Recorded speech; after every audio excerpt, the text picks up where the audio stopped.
Hello, ladies and gentlemen. We are here to talk about the economy, the recession, the housing market, and all the things that you are asking questions about on a regular basis. We try to do these live so that we can answer your questions in real time to talk about the questions that are really on people's minds.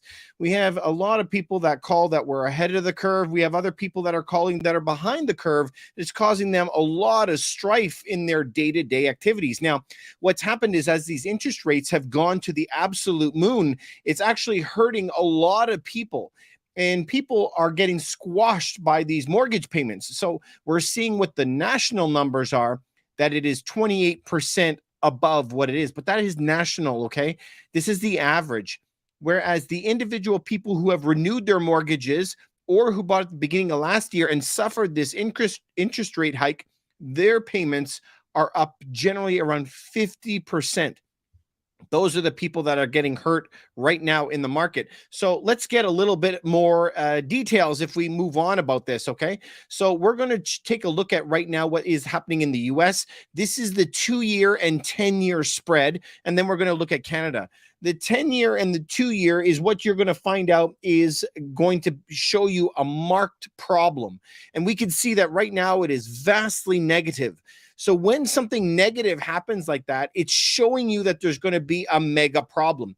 All right, let's pause for a second, you guys. If I was going to borrow money from you for 10 years, or if I was only going to borrow money from you for 2 years, you would expect that I would give you more interest if I gave you money for 10 years, right? Obviously, I mean, it just makes normal sense. If you wanted money for a very long time, you would ask for more money longer. This is the way it's always worked. If I was only going to borrow money from you for a day, you would say, well, that's less money. I mean, that's what makes sense, right? So let's take a look at this market, because what it's telling you is if you want to lend them 10 years money right now, they're now currently in the States giving you 0.5% less than what they are on a 2-year, which is unbelievable. If we look at Canada right now, Canada is even worse off.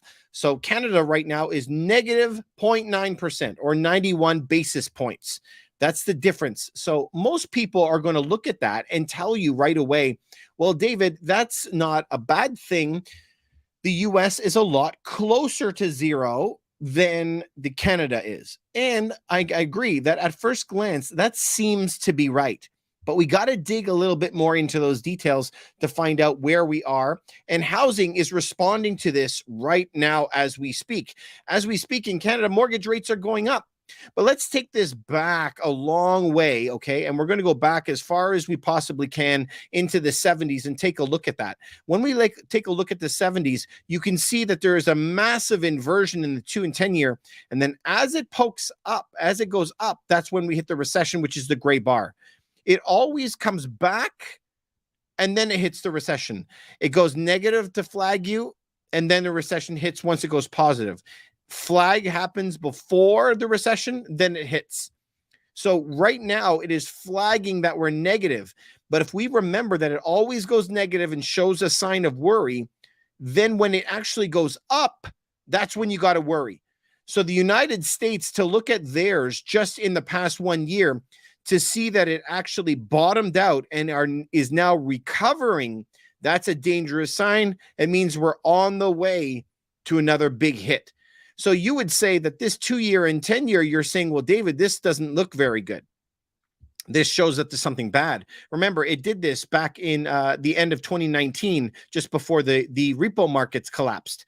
So if we take a look at this and dig a little bit farther, it is not just the yields that are reversed. The craziness is extending right into the mortgages. So if we look at a mortgage, always your fixed rate is much higher than your variable rate all the time. So in a case like this, where you see right now, as of the same time as all these banking troubles that we've been having this year, if you notice now, the fixed rate is way higher than the variable rate. The fixed rate is way lower than the variable rate. They want to charge you more. Do you see? So it's not just an inverted 10-year and 2-year treasury or a 10-year and 2-year bond. We're talking about an inversion of the interest rates. So if you take a look at the interest rates, When they invert like this is a big, big problem. Should be signing you that something bad is going to come, which is why I'm asking you, why would they do that? Why on earth would they want to bait you into a fixed rate? Since when does fixed rate come at no range?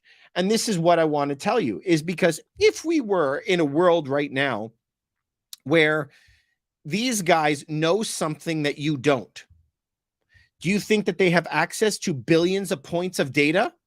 I think that would be a fair point. I think that they have thousands of pieces of data from 1,000 different bankers and millions of agents, and they're looking at data all over the place. So let's take a look at something together, and I want you to tell me what you think of this, okay? So if we're going to take a look at this, imagine that right today, they are borrowing money at 4.5% from the bank. And normally they want to make 2% on that. And they would normally charge you 6.5% on your mortgage rate. So they borrowed this from the bank of the country. This could be the Federal Reserve. They call it the Fed, or Bank of Canada. It doesn't matter. That's 4.5. I know in the States is 5.25 right now, but just to give you an idea, this is where we're starting, and this is what they normally want to charge you, 6.5. They want to make 2% commission. Okay, this is why they're giving you the mortgage. They want their 2% commission. So why on earth would they be willing to give you a 5% right now fixed? Why would they make zero profit almost? That's not even their administrative costs. Why would they be willing to give you a 5.0 fixed or something like that right now? So imagine if you had 5 years of mortgages. Okay, so this would be 5 years. Well, let's make it 4. Okay. In Canada, we have to renegotiate our mortgages on a regular basis. So just imagine that this was 2024, 2025, 2026.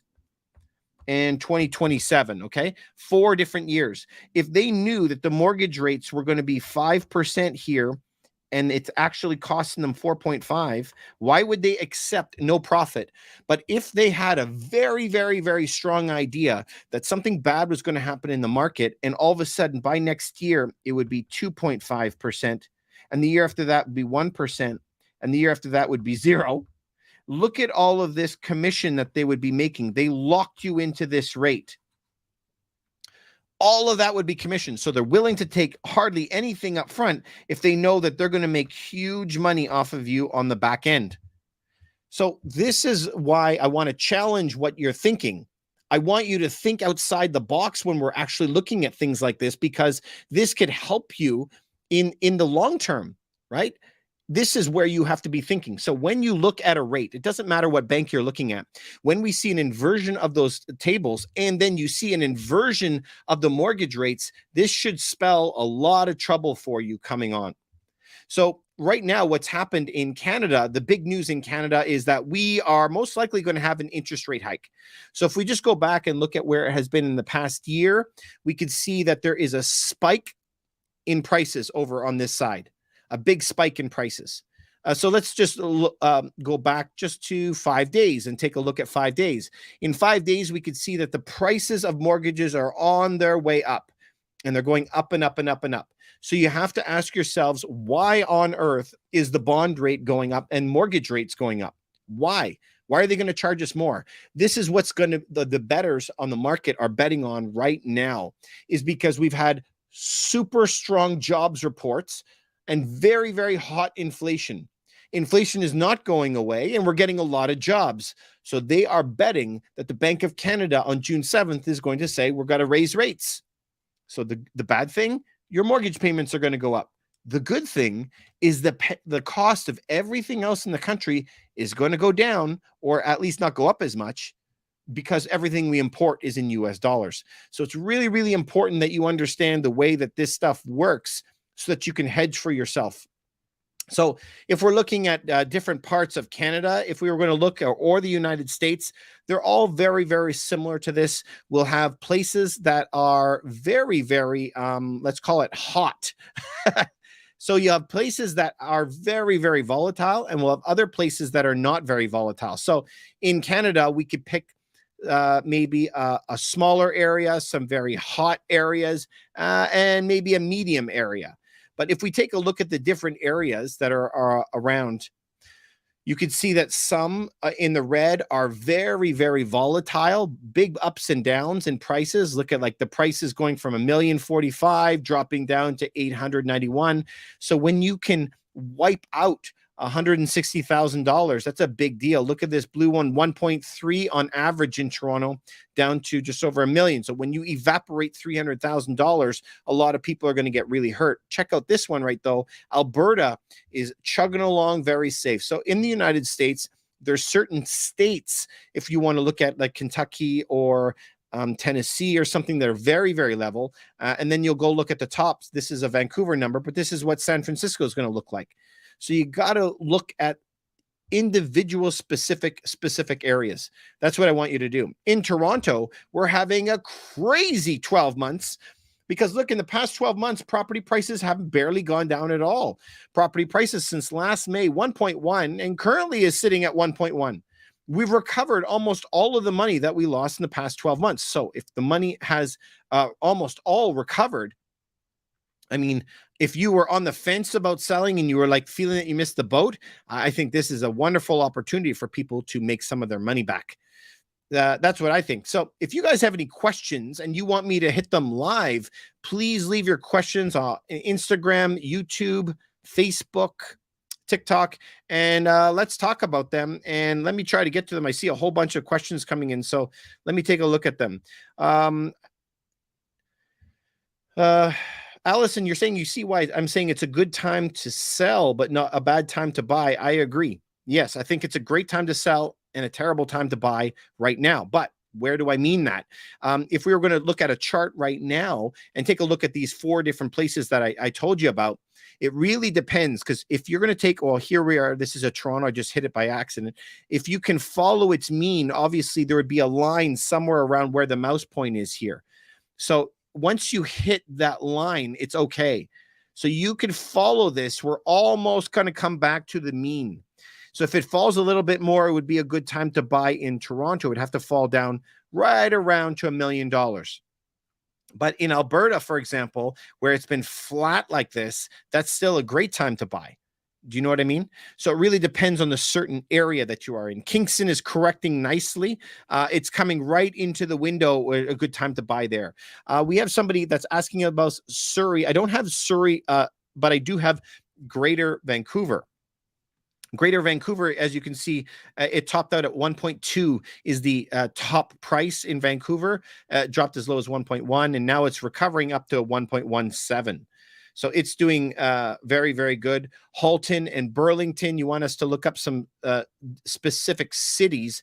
Let's take a look at some cities. Again, if you guys on YouTube want to know some cities, let me know. So you want to find out Burlington. I see that one. Oh, boy. You're going to have to give me a second. I'm going to have to relog into that. So this is really, really important for you guys to know. I think everybody should be knowing this right now. This is super important. I don't want you to lose money. And so you guys remember me last year, I was telling people that you got to sell, you got to sell, you got to sell. And property prices, it was scary. They're dropping 10% per week. Now, I don't want that to happen to anybody where they're losing that much money. There isn't really much reason. There was a lot of reason why the prices had to fall. The reason that prices have to fall is because interest rates are high. So if interest rates are going higher, prices have got to go lower. Where we are right now, this is like peak FOMO to me. Like it doesn't make any sense to me whatsoever why people are bananas and paying the prices that they're seeing right now. So we're seeing properties, most of them selling around the 1.2 range at a 6% handle. I just don't understand it. There's more than $72,000 is the average salary in Toronto. It's more than $72,000 in interest payments. So the common misconception is it's always the immigrants, right? They're the ones that are going to save the system. But it only works if all the immigrants coming into the country, if all the immigrants were loaded, got a ton of cash in their pocket, right? Then it would make sense. But that's not the type of immigrants that Canada typically gets. All right, so let's try to look up Burlington is one question that you had. and see if I could find something on Burlington for you. Burlington, there's one. 2,354 homes actually sold in Burlington in the past year. So let's take a look at how Burlington is. Started off last May, 1.2 million, currently sitting at 1,115,000. So in the past 12 months, in the past year, it has recovered an enormous amount. So this is why, I mean, if you were thinking of selling, you know, this is a great idea to do so. And if you guys wanted to, you know, you can always go to sellhigher.ca. This is where you sell your home for more money, faster, and less hassle. It's a free consultation with my team. This is what we do. We're a very tech-based systems that we run here. All right. So if we try to look at the next city, you were asking me about Halton, but I don't think that Halton has a tag. What Halton Hills are you in? Let's try Halton Hills, because Halton is the region, right, that you're looking at. So 717 properties sold in Halton Hills. Let's take a look at the prices, how they're behaving. This is very, very standard. So look at this. In the past 12 months, it's down 15%. It's currently only $1 million, but it started the year at 1.27. So you see, in a place like this, this would be a place that would be good if you were thinking to buy in a place like that, right? That's what that would be. All right, San Diego, California. So I don't have any numbers for San Diego. This is Mr. 2018, but let me speak to that for a second, because this is very, very similar. Canada and the United States are almost identical. And so if you were talking about the US, did you see how I put some here? So where you are, you're on the West Coast. Vancouver is very similar to San Diego, okay? It's the San Diego, let's say, of Canada kind of thing. So we have it already itemized here. Whereas if you look at the majority of Seattle or Portland, or if you wanted to look down in California, they are going to be behaving like these two big markets in Canada. If you wanted to see where San Francisco would be, San Francisco is equivalent to our Oakville. So this right here is how you're behaving right now in California, where we had a massive boom in prices, 50% in 2 years from here to here, and then a massive drop off, but it is seeing a curve upward.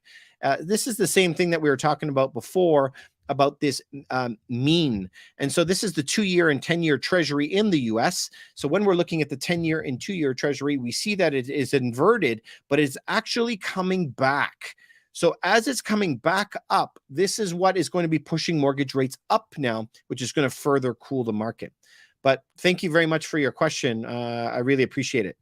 All right, so let's go back to some of these other questions that I have right here. We had Vancouver as a question. I think I just covered that, right? In Vancouver, if we take a look at Vancouver, I'm going to highlight it for you. We saw that prices actually went up from 929,000, averaged up to 1.2. Came all the way down to 1.1, and now it's gone right back up almost to 1.2 again. So we're seeing that prices are recovering as those interest rates had dropped so much this year. But remember that they're actually curving up now. They're actually on their way up. And this is in all areas because they're responding to that price point. Someone's asked me about Brantford. I can see I'm gonna get to everybody, and then I'll go back with you. So if we take a look at Brantford, let's try to find Brantford here. Here we go. So if you look at Brantford compared to these other ones that were up here, Toronto and Vancouver, Brantford also had that massive price appreciation, 430 up to 870. Unbelievable. Can you imagine that?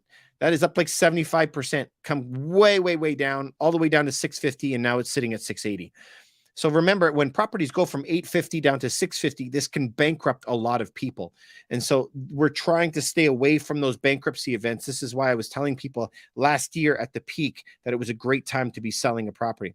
I'm going to move back on some of the questions because I had jumped over a couple of them just to make sure that you guys know what that I get everybody. Allison, good to see you again. Thank you very much. Steve is looking for Vaughn. So let's try to pull up Vaughn for him. And let me know, you guys, where you're looking. So we try to help people sell properties. That's what we specialize in doing. So you guys can always reach out to me. Plus, I have a lot of courses that are available, and you can get those in the links in my bio. We have a gold and silver course, how to buy your first property. We got a lot of different ones for you. So now I'm looking for Vaughn. Sometimes I have trouble finding them by city name. Did you see me pass it, you guys? There, sorry. 2,800 properties sold there last year in Vaughan, Ontario. Let's see what the price is. That's what people normally want to know.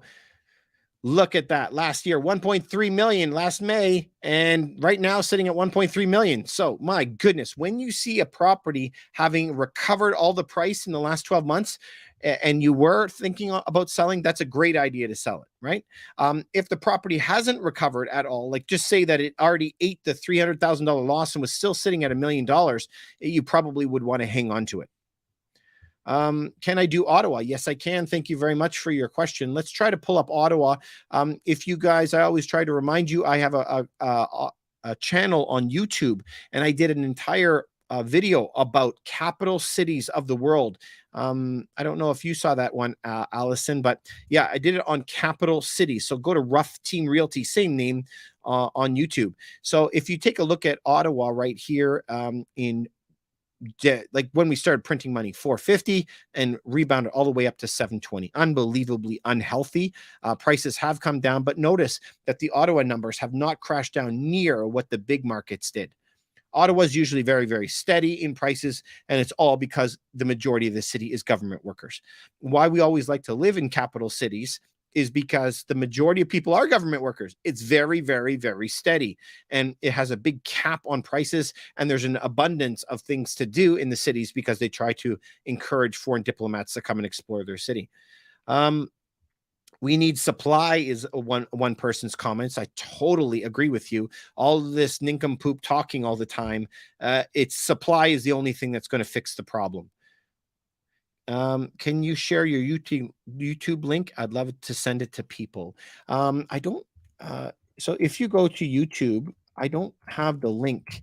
I don't know how to share it right now, but if you go to Rough Team Realty and try to pull that one up and capital cities, let's see if we can find it for you. I can't find it off the top of my head.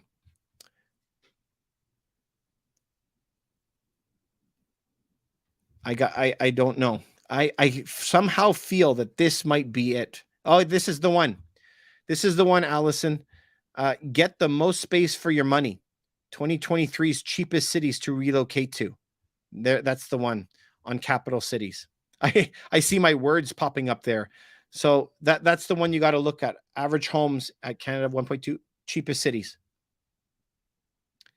How long will things for inflation last? That is a really, really, really good question.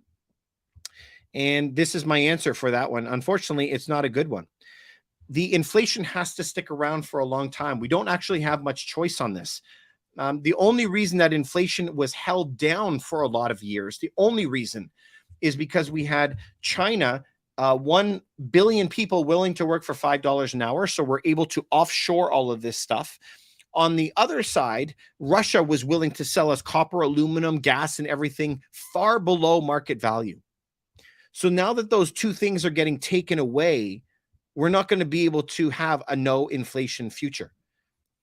This is only going to be solved once we can onshore everything. So they call this friendshoring. I actually have a YouTube video on friendshoring and onshoring as well. So you can go check that out. So that's what I would suggest you to do is until we can build all the toaster plants and the t-shirt plants here, instead of having it set over in China, we're not going to have everything taken care of for us, unfortunately. So I would be expecting myself, not the stated CPI. Remember, CPI is the CPI. It is never correct. I know that you and I are both grown adults, and when we go to the store, we're like, wait a second, prices are way more than 4%, like what they're telling us, right? You and I see it every day. So why are they gaslighting me? How they're only telling me it's 4%, and you guys know that when we go to the store, it's like 15%. So there's a reality of the rate in inflation rate, and that's going to be the money supply that went up minus the growth of the system. So if we printed 14% more money and it was 2% increase in the economy, then it would be a 12% deviation. And that's how you would know what the real inflation is going to be. So that number is probably going to be close to 10% for the next 5 years. And so you got to really, really, really prepare for that. That's what I've been doing.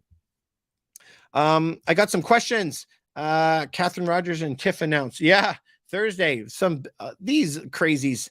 Anyway, guys, you know what? It's not one country. It's all countries. We're all in the same boat because we let politics get a hold of our finances, and it's just a mess.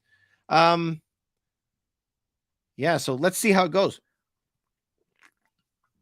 Sorry, I'm losing my voice. Can I check Vaughn? I think I already did that, right? Is it a good time to buy, or should you wait in the GTA? Good question. I would not be buying right now. Let's take a look at this, okay, together. If we take a look at how Toronto prices are right now, look at what's happened in the past year. So last year, the prices were 1.3 million. Oh, sorry, this is Vaughn. Let's just look at, they're talking about the GTA, Greater Toronto Area. So just look at where it was last year, 1.1 million when the interest rates were 1%. And now it's 1.1 million when the interest rates are 6.5%. It just doesn't even make sense. It's like we're in like backwards town when kids are saying my no is yes and my yes is no and everything is opposite. There was huge reasons why prices went down. There are no reasons why the prices are going up. That is just, it is crazy town. It doesn't make any sense. I got a question for Brantford. So let's try to pull up Brantford here and see if we can help them.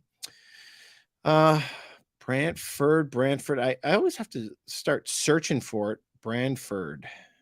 Is it? Oh, Brant. There's a Bradford and a Brantford for those of you who don't live around here. Did I miss it? I'm always struggling.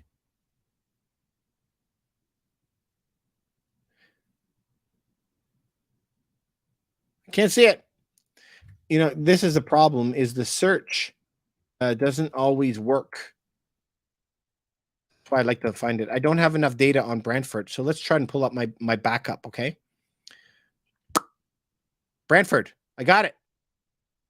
All right, this is for ABD. You saw me struggling for you, so here you go. There's Brantford. So at the top up here, you see the worst offenders, Toronto, Vancouver, Oakville. Down here, you have Ottawa just below it, Kingston below that. But I've highlighted your Brantford in orange. So Brantford is starting off at 450, peaked at 855. Currently, it's sitting at 685. We actually sell properties in Brantford. So if you guys are looking to sell your properties, of course, you can go to sellhigher.ca. Sell your home for more money, faster, less hassle. Free consultation for you guys if you're thinking of selling your properties. Addie Koopa has a question. Let's try to get to Addie here. Do I see rate increase on June since the CPI came at 4.4? Yeah, I think I would expect them to. They have nowhere to hide anymore. That's the problem. They've got nowhere to hide. And it doesn't make any sense now. So everything right now is like a crazy town. So when we're talking about it, I mean, they're always saying we're going to look to see the inflation and core inflation and the CPI, and we're going to look at the job support. That's all of our data. But now you have smoking hot jobs, smoking hot core, and inflation is super high. Like, I don't know how on earth they would justify not raising the rates. But you know what? A lot of things that have surprised me this year. So let's see, I guess, because the craziness is going to continue, I'm pretty sure. Caledon, we have someone asking about Caledon. Let's see if I can see Caledon. There we go. Caledon, 700 properties sold in Caledon last year. And if we check Caledon, we can see property prices were 1.7 last year. Remember, the bigger they are, the harder they always fall. Currently sitting at 1.4 million. So overall down 19% in the past 12 months. If we look at the past year, peak to trough, property prices were 1.8 and currently sitting at 1.4 is the average. Really depends on what type of property in Caledon, because you can have different types, right? This is the average of all condos, detached and semi-detached, like everything all together. But Caledon, yeah, big losses. They have not recovered the losses like we would have expected in a lot of other areas. I have a question about Kelowna. So Kelowna, we don't have Kelowna, I don't believe, but what I do have is the interior of BC as an average, because the interior of BC is all pretty similar. Lower Mainland, let's pull that one up. And let's see where I'm going to leave it on there so you can see a little bit compared to the other areas, okay? So if you take a look at this map up here, this is the Toronto, Vancouver, and Oakville up here. So they're worse offenders. Here is the Mainland, Lower Mainland. Wait, did I not highlight the right one? Here, pink. No, red. There you go. So prices in the Lower Mainland in 2020. 811 spiked all the way up to 1.2, come all the way down to a million. So do you see that? It only dropped $150,000 if you were in the Lower Mainland. But look at this Oakville one, 1.6 all the way down to 1.2. $400,000 evaporated. Here it's only 150. So the farther you go down this list, the less that home prices are actually dropping. So that's why, and it's very, very, very predictable. Did I do Ottawa? Yeah, I had Ottawa up here. So let's take a look at Ottawa. You see prices peaked last year at 625, dropped down to 603, and now they're 622. So they're recovering as well, but Ottawa is always muted because of the amount of government workers that are there. Niagara Falls, JW, you're asking for Niagara Falls. Let's see Niagara Falls. I got two ways. It's a good question. Niagara Falls has not been performing extremely well, but I don't know, my friend, if I have enough for Niagara Falls, but let me do it for you anyway, okay?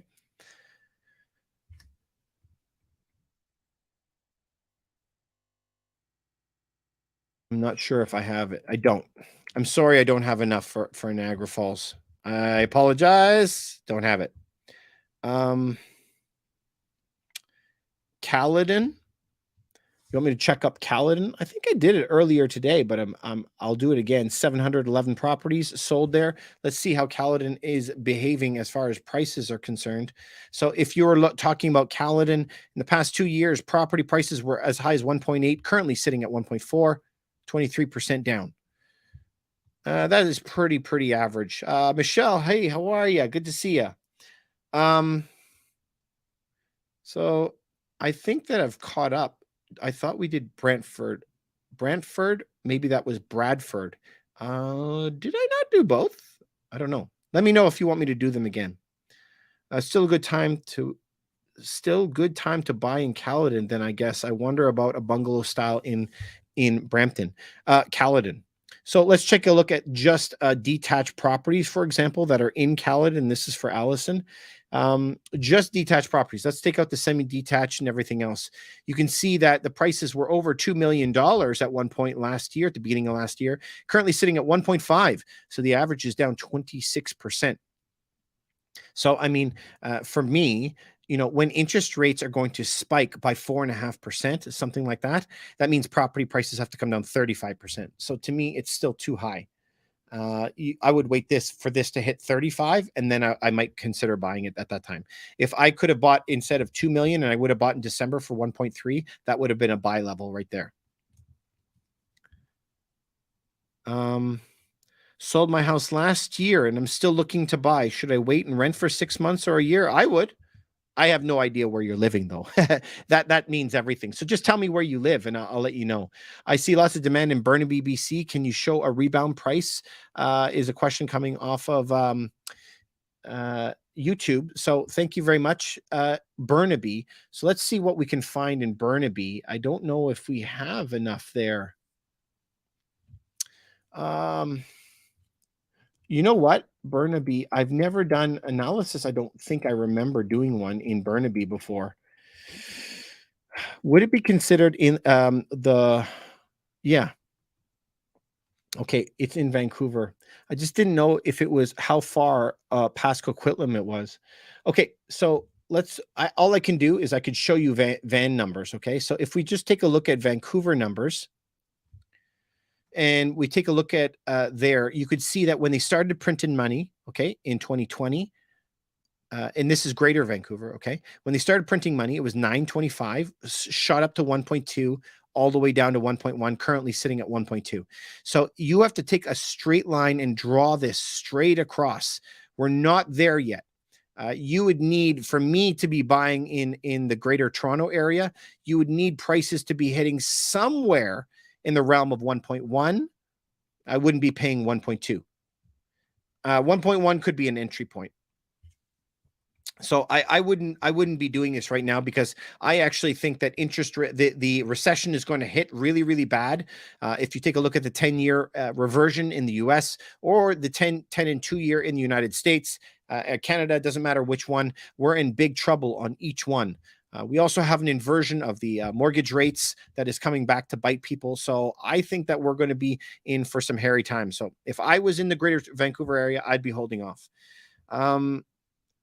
What about the U.S. debt ceiling? You know what? I'm not too afraid of the debt ceiling. We always fix it. I mean, it's happened 150 times or something like that. So I feel that they're going to figure something out. Doesn't surprise me. It's so close to Buffalo. Yeah. Okay, cool. I had a question about renting for 6 months. I am in Toronto. So good. Shoot your question. 865. Oh, wait, you were the one that's saying, yeah, I would definitely rent. If you're in Toronto, I would rent for the next year. And then I would wait to see what happens. So you see, in Toronto right now, the average price of a home last year was 800. Then it went all the way to 1.3. That is a level of insanity. That's crazy. And as you see this downward spike here, that's bankruptcy territory for the majority of people. So, this is not at a place in Toronto where I would be purchasing right now. You'd like the Toronto numbers to come back to around $1 million for you to be making an entry point. But you know what? Like, this is why, hey, Wasim, how are you? So if we take a look at those prices, the calculators, they have to make sense. So the average salary for somebody in Canada is going to be 72,000, but just let's keep it at 100,000 just for, mortgage calculator. So let's take a $1 million property, and we're going to put 20% down on both. And then we're going to try to find interest rates. Okay. So if we're going to just try to put what it was last year versus today, we have to understand the difference in the rates. So let's just say that you went on a variable rate at 6.5. I'm just showing you the massive difference. Imagine that 25 years. Look at the difference in payments, 338. So we're going to keep the price the same, the down payment the same, the amortization the exact same. The only thing is we're changing last year's rates to this year's rates, 3,300 up to 5,300. Where is that $2,000 coming from? And people are acting like that $2,000 a month isn't anything.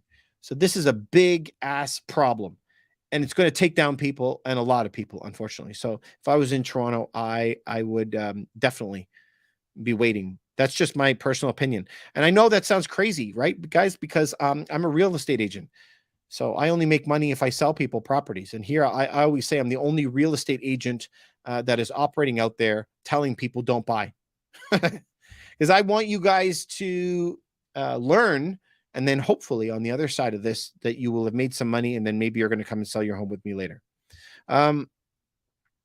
So when it's coming to Kelowna is the next question that you're asking me. I don't have Kelowna as the city, but we have the Lower Mainland. And so that's the one that I was looking up before. Lower Mainland. Here it is. So you can see when we look at the group, there is some very, very hot ones, and there's some cooler areas. And this is Lower Mainland and Vancouver and Toronto and Oakville.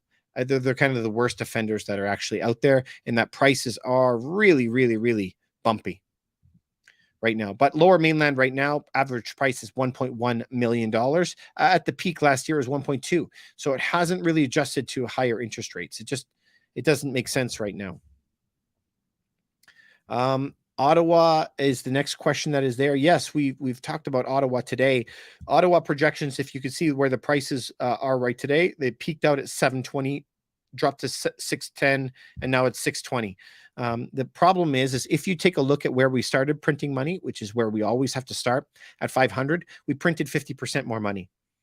So, that's a 50% up and a 35% down on the rates. So it's still a plus 15. So if that was the case, you still need a $700,000 house. So, right now in Ottawa at 622, you're still 80,000, 78,000 below the mean. So even now in Ottawa, it's still a good time. This would be a purchase. It's a good time to buy.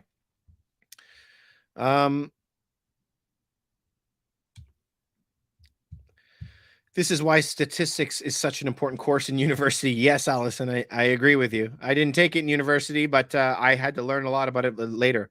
Good, can't plan for them to go back to zero. Good, can't plan for them never to go back up. Zero was ridiculous. Right, Quentin, the interest rates are low, but they're going to be going back down. They're going to drop back down to zero again. Did I do Calgary? I didn't do Calgary today. Nobody's asked me about good old Calgary. Always sleepy Calgary. So I like keeping some of these other ones up here just so that you can, compare it to the others. But look at Calgary. You have all of these other places, Oakville and Toronto, Lower Mainland, Vancouver, all in serious doo-doo. Okay, all of those drops that you see up top here, that's all bankruptcy events for a lot of different people. And then we come all the way down to Calgary, and prices at the peak were 530, then they dropped to 510, and now they're at 530 again. They haven't changed at all. Calgary's awesome. So I think people should be looking at that. Someone's asking me if I can check out Okanagan. Let's take a look and see if I could find Okanagan, if it's there. Do you see that? It's not there. These guys are gypping me. Can you believe it? I'm very sorry. Okanagan is not there.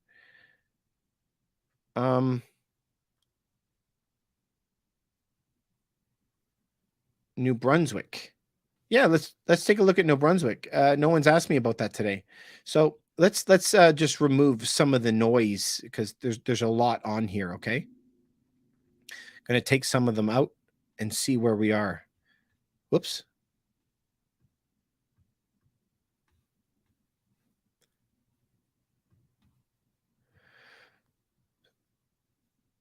Look at New Brunswick. Look at New Brunswick. Look at how they're behaving. That's amazing.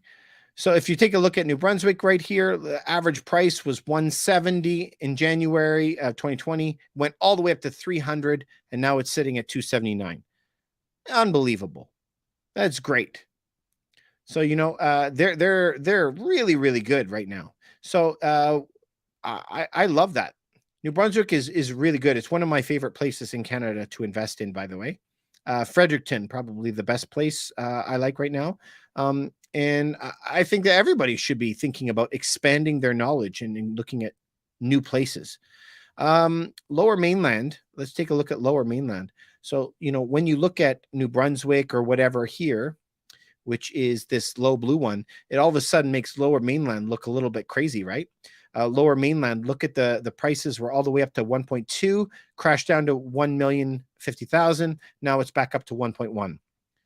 So this has not adjusted to higher interest rates, which means it's susceptible to a farther drop. Allison, yeah, you said you like New Brunswick and Alberta. I agree with you. Canmore. Canmore is way too expensive for investment. Way too expensive for. I don't have Canmore right here. It's not a place that I would go. Allison's asking, should you become an agent? That's a tough one because I always said that if I was going to do it again, I probably wouldn't become a real estate agent because I didn't realize how hard it is and how many years you have to work on it. I'm going to get back to you, though. There's someone on Denal over on YouTube. You're asking me, you see bonds rising. Looks like we'll have an increase in fixed mortgage rates. And you are correct. They are going up. And so we could see that the fixed mortgage rates are super, super low right now. And the variables are what's high. which is an inversion, which doesn't make any sense. So if you go take a look at Canada right now and our Canada 5-year bond, if you want to take a look at that, it has been going up all week because they're betting that the interest rate from the central bank is going to have to go up. So this is something that I think everyone has got to be paying attention to. I think. And going back to your question, Allison, should you become a real estate agent? I mean, it's great to work for yourself. It's a lot of work. But in this environment where we are right now, and we're going into a recession, this is really, really tough. Just try to remember that just earlier, like 1 year ago in Toronto, where I am, there was over 100,000 agents. Just remember that 100,000 agents. And now in Ontario, there's only 84,000 agents in all of Ontario, which means that you have tens of thousands of people are quitting. Already, the success rate for agents that make it past 3 years is way less than 10%. Sometimes it's 8%. Sometimes it's 6% of people can even stay in the business more than 3 years. It's a really, really, really tough job, like a grind, 80-hour weeks, 100-hour weeks. It is tough. And so you have to be able to float through $10,000 to get your license, $10,000 a year to maintain your license. You're probably going to have to work on a team. And it's that huge dollar amount to keep your license active for several years, making probably not very much money. So that's the hard part. It grinds a lot of people out of the business. How is Airdrie in Calgary? I like it. I like Airdrie a lot. I've looked at it many, many times. I haven't found the prices that I want, but I would definitely think about it. If the prices came more into line with what I'm looking for, I would definitely consider it. Yeah. Allison saying everyone and their uncle and their next door neighbor's goat has a real estate license because everybody thinks that it's easy. But remember, it's a weird business. This is the same in New York, San Francisco, and everywhere else. They think that money just rains down from the heavens on everybody. And that is never, never, never the case. It's a really, really tough thing. So remember, wherever you are, States or Canada, but I'm going to talk about where we are. You have a federal board that you have to pay money to for your license and insurance. You have a provincial or state board that you have to have a license and insurance. Then you have a city that you have to pay your license and insurance. And then you have to choose your local, whatever it is going to be, Remax or Serhant or Royal LePage or wherever it's going to be. And then you have to pay them in order to use their building. And then you have to also pay not just their building and their staff. Then you have to pay your license to Remax or wherever it is as well. They're national. So I mean, it's a lot of bills that you're paying nonstop. It doesn't stop. Oh, and there's also a police force that polices real estate. So you also have to pay the police force so that they can police you. It's a lot of licenses. People don't realize how tough it is. There's another place I thought of going because the employment is moving there and area is growing. I mean, there's a lot, right? No, this domain, this website that you're looking at, that you're asking me about, this website's a private website. Unfortunately, it's not available to the public. Well, Allison, thank you very much for the compliment that I'm good at my job. I hope so. Yeah, it's a lot of work. Like you guys look, it's 9 o'clock at night and I'm still working. Been working since 7 this morning. So, you know, it's very, very, very long days. You no longer have a life or and you have to be willing to go anytime you want. Anytime somebody calls. So it's a tough world. All right, you guys, it's getting late for me, but I want to always leave you on a good note. Do you have any questions for me that can help you make a lot more money in this coming recession? Because I've been planning for this for 10 years. So I want to know from you guys, how could I help you make more? So my biggest suggestions for you, like always, you guys, is always get some gold, get some silver, protect yourself. Gold and silver is insurance for yourself. Also make sure that you get a little bit of Bitcoin, a little bit of silver. Bitcoin, Ethereum, you get some silver and gold. If you want to know how I do silver and gold, been doing it for 20 years. I have a full course that I did just on gold and silver and how to accumulate gold and silver. So you need to do that as part of your insurance. Also, I have a list of 10 books that I always suggest that you read. Here is one of them. I want you to read Tax-Free Wealth. It's an amazing, amazing, amazing book.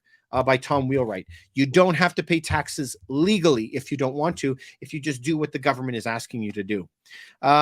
So yeah, Freddie, Rico, he's talking about, that's the Real Estate Council of Ontario.